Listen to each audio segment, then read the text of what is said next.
Hello, how are you? Hi, good. How are you? Good, thank you. So I understand you have some questions about vaccines. Yes, I do actually. I Okay, of appreciate you taking the time to listen. course. So, um, I'm a little hesitant. I do have a lot of questions. So, I've never had the flu shot in the past. I've just never been one to really like putting things, in my body. And I always thought that, my body would be able to fight it off, I guess. But now with all the recent um, things going on in the news with COVID and the flu, um, I don't want to get the flu shot and the COVID-19 vaccine at the same time. Or, won't I get sick if they're at the same time, or how will they interact? Yeah, that's definitely a good question to ask. I think it's important to note first that artificial immunity actually gives you a better advantage against the flu virus in particular, rather than natural immunity, because the artificial immunity does create a quicker response, the way that the immune system works, rather than having to be exposed to the virus and then waiting for your own cells to get infected, and then you have to actually get the illness and become sick with the flu, which nobody really wants to get the flu. So to your point about not wanting to put things into your body, it's definitely better to have that artificial immunity, since the influenza vaccines, most of them are a killed version of the virus. So you're not actually putting the flu virus into your body. You're just kind of giving your body the tools it needs in order to create that immune response. So if you ever did come into contact with the flu, your immune system would be able to provide a stronger and quicker response against that, and you would likely not see any symptoms of the flu, mild if that. Definitely much more mild than if you just naturally came in contact with the flu and actually did come down with influenza. I think that's important to start off by saying. And then, in regards to your question about getting the COVID-19 vaccine and the flu vaccine at the same time, that's completely safe. There's actually no known interaction between the COVID-19 vaccine and the influenza vaccine. Just as an example, like, children are given multiple vaccines at once at their regularly scheduled times, and there's no interaction between vaccines, because the way that our immune system is equipped, we have different mechanisms that allow them to differentiate between different types of antigens. There's billions and billions of T cell receptors and B cell receptors, which elicit different immune responses, and each one of those receptors are specific to one antigen. So if your body had the COVID-19 vaccine and the influenza vaccine introduced at the same amount of time, there would be like no cross reference, no path crossing of the two vaccines, because there are different receptors that they have to bind to in order to elicit that immune response. So the same thing will happen, like, for example, when the mRNA particles from the COVID-19 vaccine come into contact with your immune system, they'll only bind to their receptor, whereas the influenza virus will bind to a completely different receptor. Two totally different responses happening simultaneously. That is kind of like how our immune system um, is relevant. That's how it, like, you're able to come into contact with billions of germs on a daily basis and not have that sort of like immune overload that people are afraid of. Um, um, yeah, basically it's just there's no known interactions. It's completely safe to get them, weeks apart at the same time. Any side effects that you do feel from either vaccine is not a result of the actual vaccine. It's more kind of as a result of your immune system being put to work. So basically, if you have like a stiff arm, or you get kind of a little bit of a fever or anything, that just kind of shows that your immune system is actually working. And especially now during the COVID-19 pandemic, like you said, you've been hearing, it's highly recommended to receive the flu vaccine, just kind of to help supplement our immune systems during this time, and to keep everyone around you safe. And the pandemic is definitely no excuse to skip out on your flu shot this year. So I would definitely say it's safe for you to get both the COVID-19 vaccine and the flu vaccine. Oh, that's really interesting. I never thought of it that way. So, I guess another question I have is, I don't really understand what everyone's talking about, the genes. Like, can the COVID-19 vaccine alter my genes or make me infertile down the road? Yeah, so that's definitely a big concern that people have. I think the media has definitely spun that and kind of took it and ran with it. The mRNA vaccine is a different type of vaccine that the general public hasn't seen. And I think during these times, people are really quick to jump to making assumptions and, spreading rumors. And you know how social media works. One person says it, and then, relatives are calling you saying, don't get the COVID-19 vaccine, all that stuff. Um, but since the mRNA vaccine is new, it's easy to just kind of jump along the bandwagon and not stick to the facts, especially when people who are starting these rumors, these myths, don't really understand the basic scientific principles. Um, so basically, you can see here, I included a slide of how the mRNA vaccine works. Um, so when the mRNA is inserted into your body through the vaccine, it's a very small amount of mRNA, and the mRNA is recognized by our cells. The mRNA is then translated into the protein that's found on the coronavirus, which is the spike protein, which is the actual part of the virus that elicits the immune response, which makes us sick. And then it's also important to note that once this mRNA is done coding for the spike protein, the body destroys it. So 24 hours after you get the mRNA vaccine, there's no coronavirus mRNA found in your body. It's completely gone. It's done its job. It's made the protein, and it's out of the body. So there's no way that genetic piece of information can, ever get to your own genetic information the nuclei of your cells.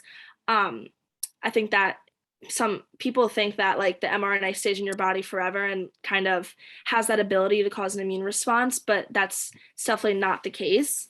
Um, so then moving along, when the protein is created, the spike protein is presented on the surface of your cells, where your own immune cells are able to recognize it as foreign, say like, hey, this isn't really part of our normal cells, like what's going on, what is this? um, so sorry, after that happens, certain receptors can pick it up. So mainly these receptors are specific for that one type of protein.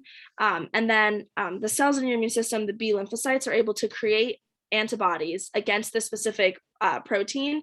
And then these antibodies are basically what allows your body to be able to fight off the virus if you are infected with it at a later date.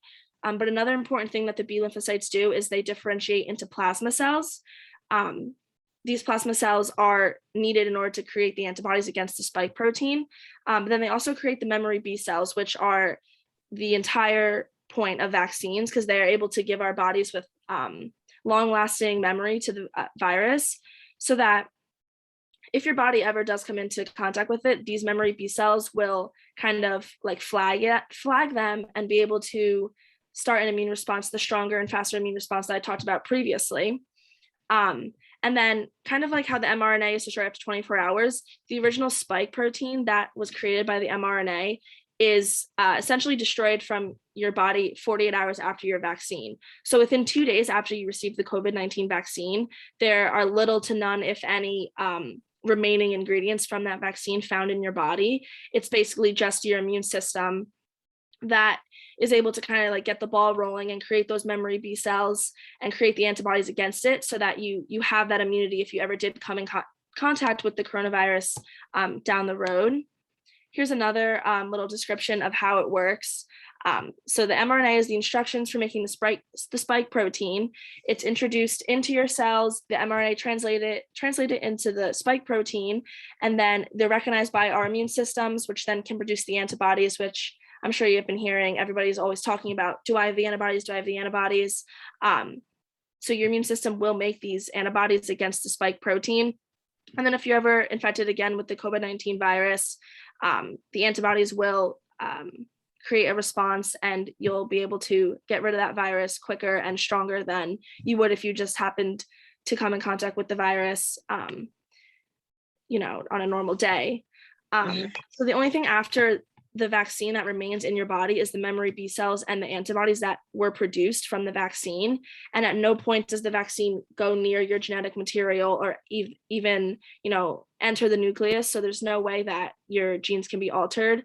It's not really a scientific phenomenon that like genes can be altered by something that has been entered into your body. You know, genes are pretty much set in stone from the time that conception happens, and you know, it's not like the virus can mutate your genes. That's pretty much caused by, you know, random incidents, environmental factors, definitely not by vaccines. And there's absolutely no interaction between the immune system and the reproductive system. There's no way that the COVID-19 vaccine can make a woman infertile. That definitely is a textbook definition of a myth. No kidding. That's very interesting. Mhm, That leaves the gene. I never realized that at all. mhm. Um, within like 24 to 48 hours, like you were talking about. So say we mentioned earlier, you know, when babies or kids, you know, get a lot of vaccinations or vaccines at once, are there disadvantages to giving, you know, my baby or a baby multiple vaccines at once? Are there disadvantages to that? There are no disadvantages to giving multiple vaccines to a child at one time. You know, the CDC has that set schedule for childhood vaccinations. Um, Here is kind of the layout of it. It kind of looks like a jumbled mess, but the CDC does have that set schedule for that reason. You know, there's been trials and uh, tests done. You know, this is like the safest schedule that they have put out for the childhood vaccination schedule. And the whole reason why we vaccinate children at such a young age is so that we can prevent infection at a young age. You know, certain diseases can be really life-threatening to children at young ages. You know, um, it's also important that, you know, during pregnancy, like there are certain antibodies or antigens or things that can cross the placental barrier that can like give diseases to babies. So it's important to give them their immunizations like early as soon as possible, so that their body Mhm. can create these antibodies against these diseases, and you know, hopefully prevent the baby from spreading it to other people. You know, the baby could be asymptomatic against a certain disease, and then, you know, grandma comes over to say hello to the newborn, and then the baby passes along that disease to grandma, and then we have an issue on our hands. Um, so it's Right. definitely important to stick to that schedule. I know it's been talked about a lot in the world of, you know, new parents, people who haven't been through this before. People hear the word immune overload and get a little scared that babies' immune systems aren't developed enough to, you know, handle a lot of vaccinations at once and a lot of different, you know, things entering their body, different types of ingredients. But immune overload is just kind of like a term that new parents say because that's what their friends are telling them. There's no such thing as immune overload. Kind of like how I said previously, like our immune system is designed to handle billions and billions of pathogens on a daily basis, or else, you know, you and I wouldn't be able to get through our normal day-to-day life without contracting some sort of disease. Um, there's no possible way that the immune system could be overloaded because it literally has billions of different receptors that are built to bind to um, many different antigens. You know, like when parents are worried about this, like it just makes me kind of want to say that um, like when you give birth to your child, your baby is exposed to billions and billions of antigens once it leaves the birth canal. You know, it's going from its nice warm little home inside and coming out to the world, and it's coming into contact with so many antigens just from the hospital, you know, from the air, from the doctors, the nurses, the stethoscope. You know, it's everything is just coming onto that baby. And if immune overload was a real thing, babies wouldn't survive childbirth. Um, Mm. and it's also important to note that most vaccines have less than 10 antigens total in the entire thing. So you're giving your baby a minuscule amount of antigens. Whereas if you were to come in contact, if you were to send your child to school at recess, playing on the playground would expose them to trillions and trillions of antigens. Wow. Whereas if you're vaccinating your child, you're only pretty much exposing them to about 7, maybe 10 antigens at once. Um, I included this picture of a sneeze. Oh, So this kind of just shows the projection of things that comes out of a person's mouth when they sneeze. You know, these are oh, trillions of tiny little droplets that are coming out of your mouth at once. So, you know, like we come into contact with these things all the time, and who's to say that we don't get sick from this. Um, Also, this is a little bit of slide. This just shows a rock wall has about 9 million CFUs of bacteria, baby swing, and a seesaw, all common playground um, toys for children, and they all have about 50 times two more bacteria than the average toilet seat. So Wow. your baby is pretty much at a greater risk of contracting something from the swing set than they are from like going to the bathroom in a public rest stop. Which Wow. if this has 52 times more bacteria than a toilet seat, then they probably have almost 100 times more bacteria than a vaccine, since they only have less than 10 antigens. Um, Hmm. so it's definitely important to remember that like our immune systems are equipped for that sole purpose of being able to handle many antigens at once, and giving your baby multiple vaccines at once will not cause any harm to the baby. It actually, if anything, will benefit your baby in the long run. And it's Hmm. important to get your child immunized as soon as possible, especially, like when they're getting older, going to school, coming in contact with different people, different germs. Yeah. Hmm. That's really interesting. I definitely didn't like that slide of the man sneezing, Yeah. It's but kind of gross when so you think then, about it. oof. So I think you touched on it earlier, about, so why does the flu vaccine give me the flu? Like what part? And Well, actually, the flu vaccine does not give you the flu. There's no way that the flu vaccine could, give someone the actual illness of the influenza. The Mhm. vaccines, the flu vaccines work so that your body can recognize the part of the flu that causes the disease and create the response to it. So that if you ever were to come in contact with the actual whole virus, your body would have, um, the tools necessary to fight that off. There are three types of flu vaccines that are available. It's live attenuated, killed, and subunit vaccines. So live attenuated basically uses a weakened version of the whole virus.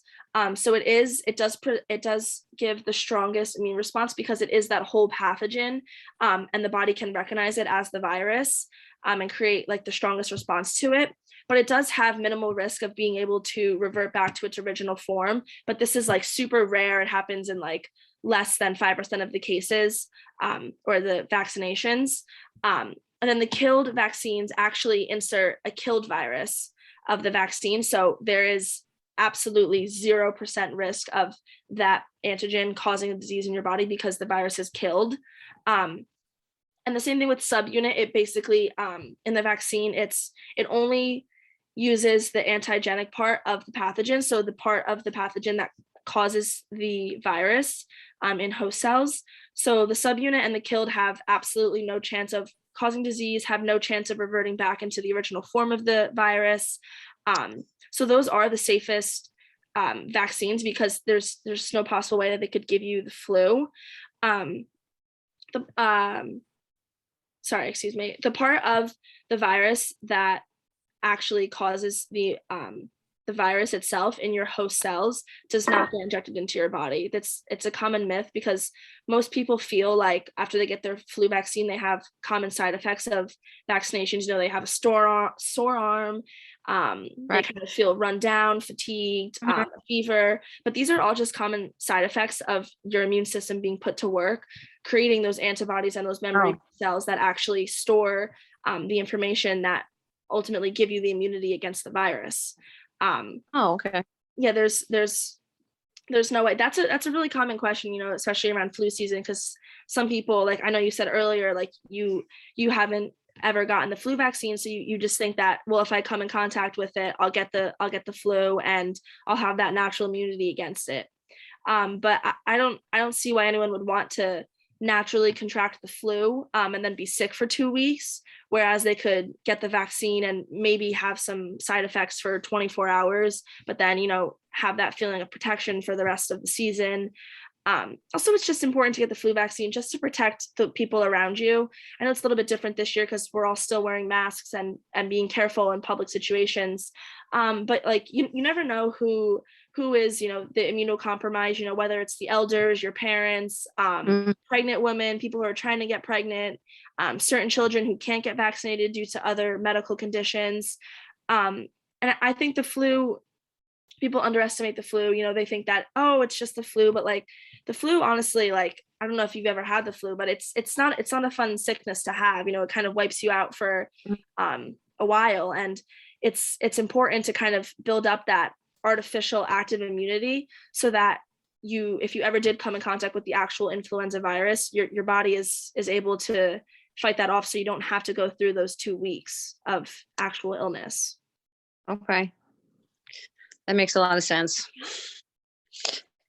I think one of the biggest concerns, or just, I've never known if it was a myth or, it is just kind of overwhelming to think about, but I heard that, vaccines cause autism, which is, pretty scary thing. So I don't want to vaccinate my child against any disease because of those, myths or things like that. Right. So the whole thing about the vaccines and autism is simply put, it's not true. Um, this conclusion was brought by English doctor Andrew Wakefield. He is actually no longer a practicing physician. He had his medical license removed after all of this, came out to the public. Really? Yes, it was proven that there was absolutely no link between vaccinations and autism, excuse me. So basically, the whole story about this is that this doctor Andrew Wakefield published a study that only included 12 subjects that Oh, had a certain correlation between the timing of their vaccinations, the MMR vaccination, the measles, mumps, and rubella vaccination, and the onset of their developmental autism. Normally, when you publish a study, you need to have a certain number of participants in the study, and he had way below the at-time requirement for people right. publishing the study. And it further came out later in the investigations that he was providing compensation and receiving compensation to have his studies published. And that is why the journal, The Lancet, actually published his study with only 12 subjects. It all comes down to money. People are a little greedy when it comes to money. But Right. his studies it was basically all speculation and correlation. There was no hard evidence that autism caused vaccines, because there is no evidence, because it doesn't happen.